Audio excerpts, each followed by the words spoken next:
Assalamualaikum warahmatullahi wabarakatuh. Sahabat beriman, Rasulullah Shallallahu Alaihi Wasallam adalah suri teladan bagi umat Islam.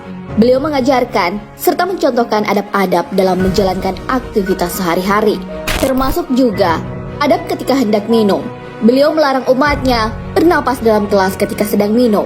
Lantas, apa alasan Rasulullah Shallallahu Alaihi Wasallam melarang bernapas dalam gelas? Apakah larangan tersebut berhubungan dengan kesehatan? Lalu bagaimana Rasulullah mencontohkan adab minum yang benar? Temukan jawabannya dengan menonton video ini hingga akhir. Tentunya hanya di channel Islam Populer. Tapi sebelum lanjut, jangan lupa klik subscribe, like, dan lonceng notifikasi untuk mendukung channel ini agar terus menyiarkan syiar Islam.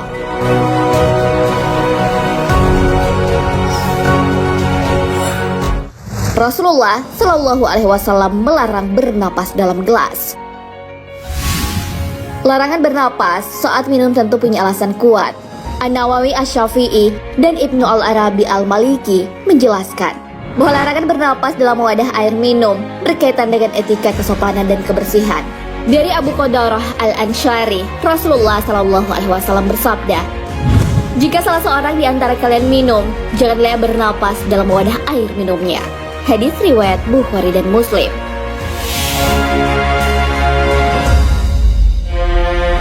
Al-Hafiz Ibnu Hajar Al-Asqalani menjelaskan, larangan bernapas dalam wadah air minum dikhawatirkan mengotori air minum.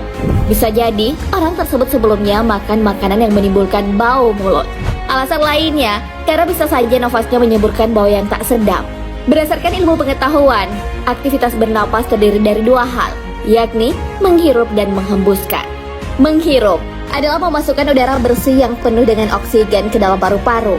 Ini berfungsi untuk energi yang dibutuhkan tubuh.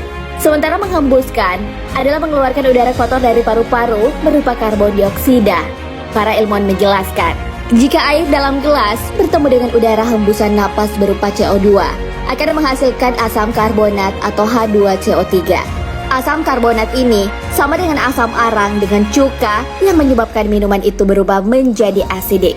Jadi, ketika bernapas dalam gelas, maka dia ikut menghirup asam arangnya sendiri. Hal tersebut jelas tak baik bagi kesehatan paru-paru dan organ tubuh secara umum.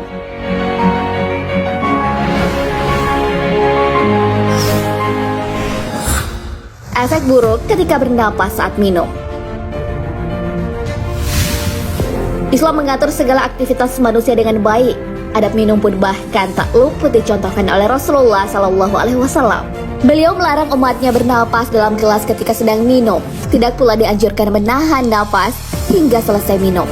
Maka dari itu, Rasulullah Shallallahu Alaihi Wasallam menganjurkan untuk mengambil napas di antara tegukan air yang diminum. Alasannya, saluran air dan makanan dengan saluran pernapasan saling memotong dalam saluran rongga mulut dan kerongkongan. Karena itu, makan atau minum sambil bernapas tak bisa dilakukan secara bersamaan. Harus ada salah satu yang dihentikan untuk dapat melakukan satu kegiatan lainnya. Saat seorang menahan napas dalam waktu yang cukup lama, udara di dalam paru-paru menjadi tertahan, sehingga menekan dinding ceruk atau lubang paru-paru. Akibatnya, paru-paru akan mengembang dan secara perlahan akan kehilangan kelenturannya. Efek buruk dari minum sambil menahan napas memang tak tampak dalam waktu dekat. Akan tetapi, jika hal itu terus dilakukan dan menjadi kebiasaan, gejala emfisema atau pembengkakan gelembung paru-paru karena adanya udara mulai tampak. Kondisi tersebut membuat liver atau organ hati mengalami pembengkakan. Akibatnya muncul gangguan edema atau pembengkakan akibat kelebihan cairan di seluruh bagian tubuh.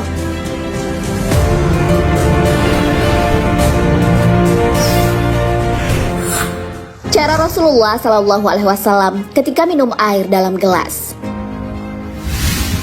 Larangan bernapas dalam wadah air minum berhubungan dengan etika sopan santun dan efek buruk yang ditimbulkan. Rasulullah Shallallahu Alaihi Wasallam pun mencontohkan adab minum yang baik dan benar. Anas bin Malik radhiyallahu anhu menceritakan, biasanya Rasulullah Shallallahu Alaihi Wasallam bernapas 3 kali ketika minum, dan beliau bersabda, sesungguhnya dengan begini haus lebih hilang, lebih lepas dan lebih enak. Hadis riwayat Al-Bukhari dan Muslim.